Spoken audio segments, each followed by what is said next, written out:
Okay, hello everybody. My name is Mike Music. We're reading the rest of Think and Grow Rich today. Nah, I'm just kidding about that. We're reading the rest of chapter 1 on desire today. And uh, yeah, I just want to. We're reading a story right now of son who was actually born without ears, right? And he's telling a story about how he used this power of desire, which is the first step towards riches, to actually help his son hear again. And yeah, that's what we're jumping into. And I guess some other things that were just on my mind. I might I might do this. So I understand that I'm reading it word for word, and it may not be the most exciting stuff. But what I'm going to do next episode, if I can finish this chapter today, is actually yes. So there's 7 pages. So that means I'm going to have to get to read them. But I might actually just highlight some of the key elements in the chapter of desire and really paraphrase them for you guys. So keep in mind for that episode tomorrow. With that being said, I'm going to jump right into it because you don't want to chitter chatter too much. Okay, cool. Okay, so he's on a story right now where his son Blair, who had no ears, went out, a backer, invested it into newspapers, sold out all those newspapers, reinvested his earnings, bought more newspapers, sold out those. So he ended the day off with 48 cents. And Napoleon Hill was describing his mother's reaction, which I guess I'll just kick off where he says, so his mother opened his hand, removed the coins, and cried. All things, crying over her son's first victory seemed so inappropriate. My reaction was the reverse. I laughed heartily, for I knew that my endeavor to plant in the child's mind an attitude of faith in himself had been successful.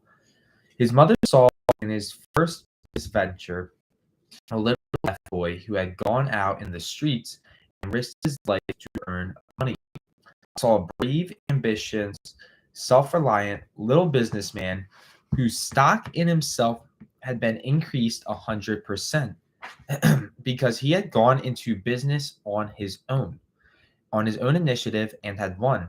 The transaction pleased me because I knew that he had given evidence of a trait of resourcefulness that would go with him all through life. Later events proved this to be true. When his older brother wanted something, he would lie down on the floor, kick his feet in the air, cry for it, and get it.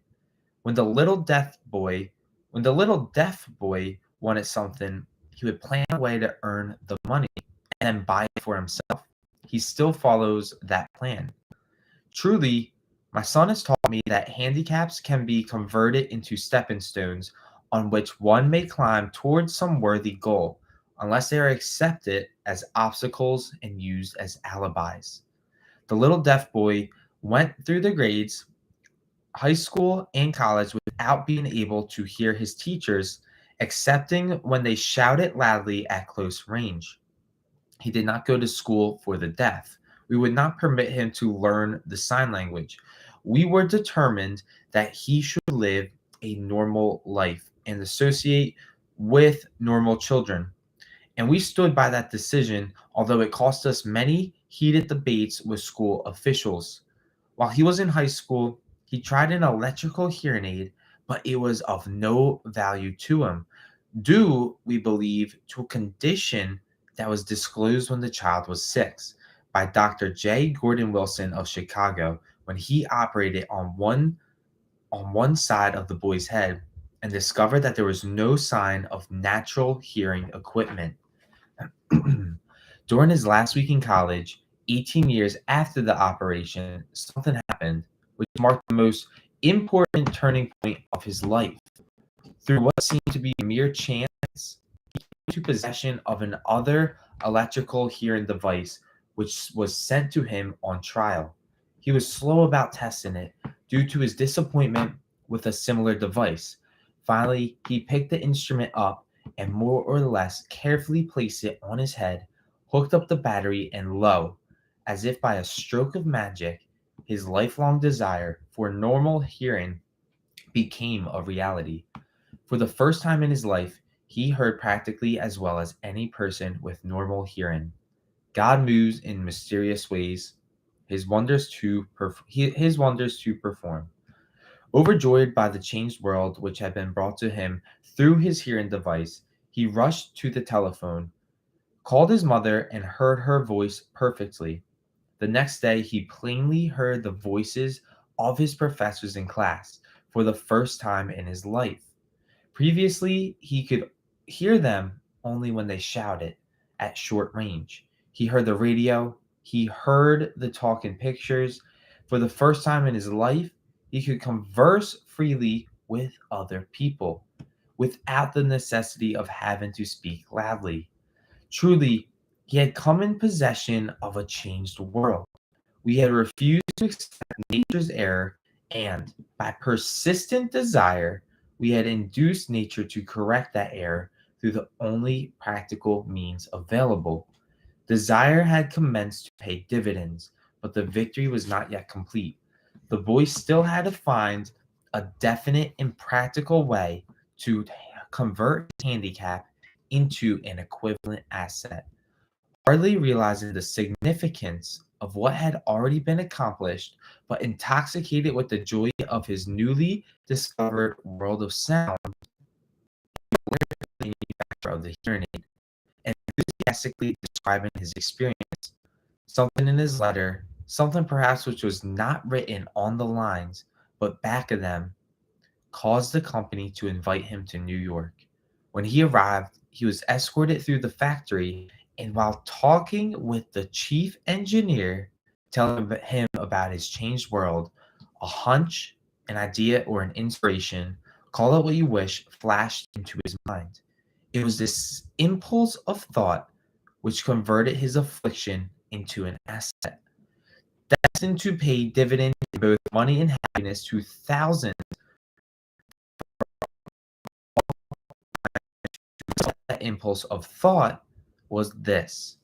It occurred to him that he might be of help to the millions of deafened people who go through life without the benefit of hearing devices, if he could find a way to tell them the story of his changed world.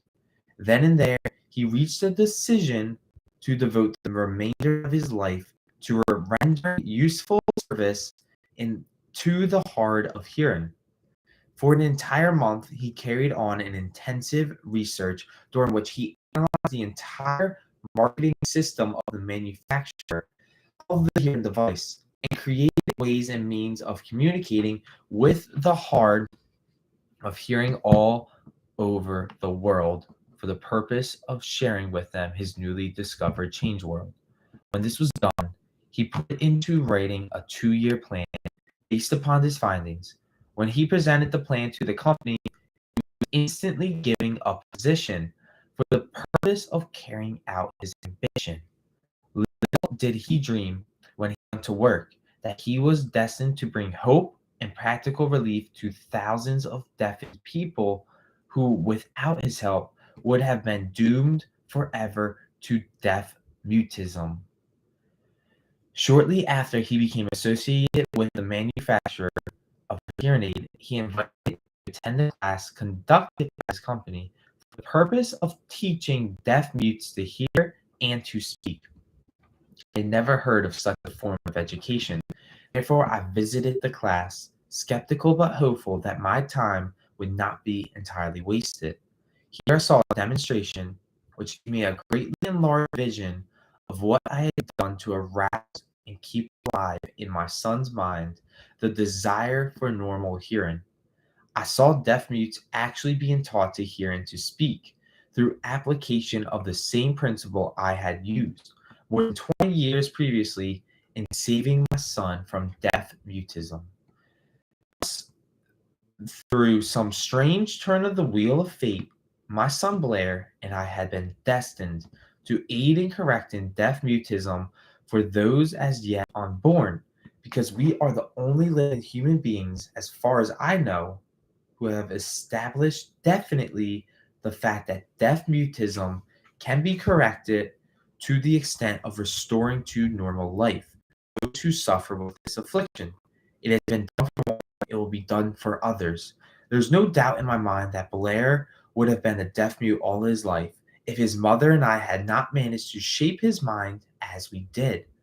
The doctor who attended his birth told us confidently the child might never hear or speak.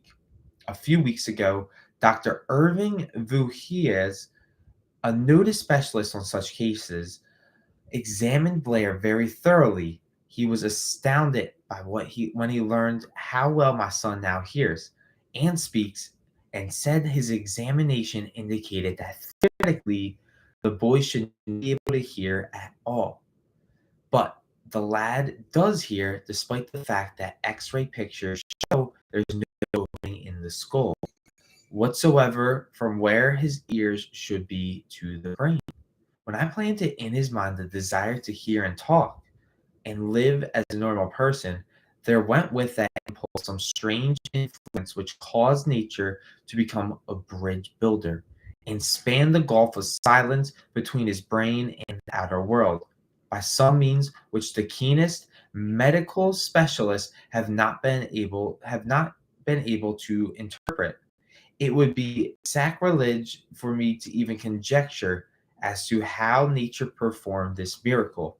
It would be unforgivable if I neglected to tell the world as much as I know about the humble part I assumed in this strange experience. It is my duty and privilege to say, I believe, and not without reason, that nothing is impossible to the person who lacks desire with enduring faith. I want to pause right. This was impossible at the time. His son had not only no ears, but no skull, like no hole in his skull. So technically, theoretically impossible for his son to hear. Here's Napoleon Hill making it his duty to shift the story because he believes that nothing is impossible to the person who backs desire with enduring faith. What does enduring faith mean, right?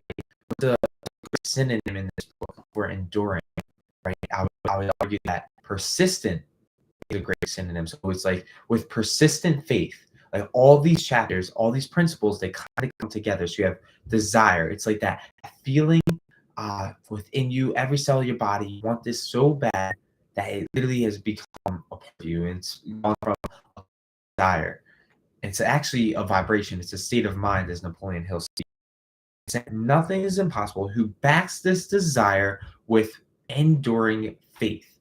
So we're going to get later on into the chapter on faith and what that means, and we're going to go through all these principles one more time. Okay, verily, a burning desire has devious ways of transmuting itself into its physical equivalent. Blair desired normal hearing. Now he has it. He was born with a handicap which might easily have sent one with a less defined desire to the street with a bundle of pencils and a tin cup. The handicap now promises to serve as the medium by which he will render useful service to millions of hard hearing. Also, to give him useful employment at adequate financial compensation the remainder of his life. The little white lies I planted in his mind when he was a child, by leading him to believe his affliction would become a great asset, which he could capitalize, has justified itself. Barely there is nothing wrong, right or wrong, which belief plus burning desire cannot make real. These qualities are free to everyone. In all my experience in dealing with men and women who had personal problems, I never handled a single case with which more definitely demonstrates the power of desire. Authors sometimes make the mistake of writing of subjects which they have but superficial or very elementary knowledge. It had been my good fortune to have had the privilege of testing the soundness of the power of desire through the affliction of my own son. Perhaps it was providential that the experience came as it did, for surely no one is better prepared than he to serve as an example of what happens when desire is put to the test. If Mother Nature bends to the will of desire, is it logical that mere men can defeat a burning desire? Okay, so I want to ask that again. I actually was unsure of what this question is asking. So, if Mother Nature bends to the will of desire, is it logical that mere men can defeat a burning desire? Strange and imponderable is the power of the human mind. We do not understand the method by which it uses every circumstance, every individual, every physical thing within its reach as a means of transmuting desire into its physical counterpart. Perhaps science will uncover this secret. I planted in my son's mind the desire to hear and to speak as any normal person hears and speaks. That desire has now become a reality. I planted in his mind the desire to convert his greatest handicap into his greatest asset. The desire had been realized. The, the modus operandi by which this astounding result was achieved is not hard to describe. It consists of three very definite facts. First, I mixed faith with the desire for normal hearing, which I passed on to my son. So first is he believed. Second, I communicated my desire to him in every conceivable way available through persistent, continuous effort over a period of years. Third, he believed me. As this chapter was being completed, news came of the death of Emmy Schumann Heink. One short paragraph in the news dispatch gives the clue to this unusual woman's stupendous success as a singer. I quote the paragraph because the clue contains is none other than desire. Early in his career, Emmy Schumann Heink visited the director of Vienna Court Opera to have him test her voice. But he did not test it. After taking one look at the awkward and poorly dressed girl, he exclaimed, none too gently, with such a face and with no personality at all, how can you ever expect to succeed in opera? My good child, give up the idea. Buy a sewing machine and go to work. You can never be a singer. Never is a long time. The director of the Vienna Court Opera knew much about the technique of singing. He knew little about the power of desire when it assumes the proportion of an obsession. There's that word obsession again. If he had known more of that power, he would not have made the mistake of condemning genius without giving it an opportunity. Several years ago, one of my business associates became ill. He became worse as time went on and finally was taken to the hospital for an operation. Just before he was wheeled into the operating room, I took a look at him and wondered how anyone as thin and emaciated as he could possibly go through a major operation successfully. The doctor warned me that there was little, if any, chance of my ever seeing him alive again. But that was the doctor's opinion. It was not the opinion of the patient. Just before he was wheeled away, he whispered feebly, do not be disturbed, Chief. I will be out of here in a few days. The attending nurse looked at me with pity, but the patient did come through safely. After it was all over, his physician said nothing but his own desire to live saved his life. He never would have pulled through if he had not refused to accept the possibility of death. I believe in the power of desire backed by faith because I have seen this power lift men from lowly beginnings to places of power and wealth.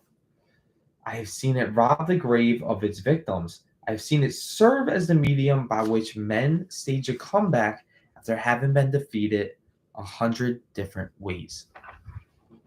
I have seen it provide my own son with a normal, happy, and successful life despite nature's having sent him into the world without ears. How can one harness and use the power of desire? This has been answered in this and subsequent chapters of this book. This message is going out to the world at the end of the longest and perhaps most devastating depression America has ever known. It is reasonable to presume that the message may come to the attention of many who have been wounded by the Depression, those who have lost their fortunes, others who have lost their positions, great numbers who must reorganize their plans and stage a comeback. To all these, I wish to convey their plans and stage.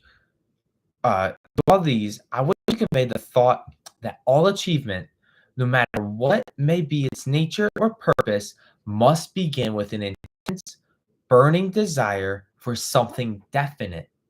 Through some strange power and principle of mental chemistry, which she has never divulged, nature wraps up in the impulse of strong desire that something which recognizes no such word as impossible and accepts no such reality as failure.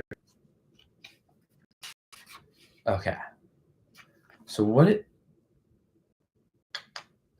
gonna pause there, right? So next we're on faith in terms of chapters, but I want to pause there real quick. I think I got a few minutes here and just talk about what we just read, right? So we're talking desire, right? And Napoleon Hill is essentially saying that nothing, like it doesn't matter what you want, whether you want to be a business icon, right? Like whatever dream you got, it's literally got to start. There's the starting point of riches, and that is an intense burning desire. And I actually find it interesting because in all of Napoleon Hill's other books, I noticed that he talks about having a definite major purpose. And so I'm curious, like, why did he choose to start this great book, Think and Grow Rich? That was a #1 bestseller that sold millions and millions of copies. Why did he start this philosophy with a burning desire, right? I noticed he includes definition of purpose within it, but he says that like the dream that you have, you have to have that burning desire, and what happens after that may not even be explainable, but that's where it really starts with most people. So that's really interesting to think about. I'd love to ask you now, like, what'd you learn? What'd you like from this uh, talk? I guess because we just read a story about a kid with no ears that was planted an idea in his mind with full faith, and that idea, that desire for that to actually hear, turned into a reality, right? So we actually witnessed that story. So what was something you accomplished before in the past, and what was that feeling you had at the beginning of it that you really wanted to do? You got it done. If you can go back into it, like what was that feeling that you felt in every cell of your body before you actually got it done, right? Like what was that to you? Because that is probably for you to figure out, like, what does an intense burning desire mean to me, right? Like I can jibber jabber, read all these words to you, but it's not going to communicate the meaning. And the cool thing is, we've all had burning desire before, but how persistent have we kept that burning desire? How much faith have we had behind that desire? We believe it could come true. These are some interesting thoughts that come to my mind to hear from all of you what you think. So yeah, that wraps up chapter 1. Tomorrow, instead of moving on to faith right away, I don't want to just get through this book. It's audible for a reason, and I understand not everyone's interested in hearing me read the words. We're going to do a wrap-up summary of the chapter on desire, and stay tuned for that. So that'll be tomorrow at noon. All right. So that's live. Thank you, Facebook, for watching, and YouTube. Until we meet again in time and space. Bye. Peace out, YouTube.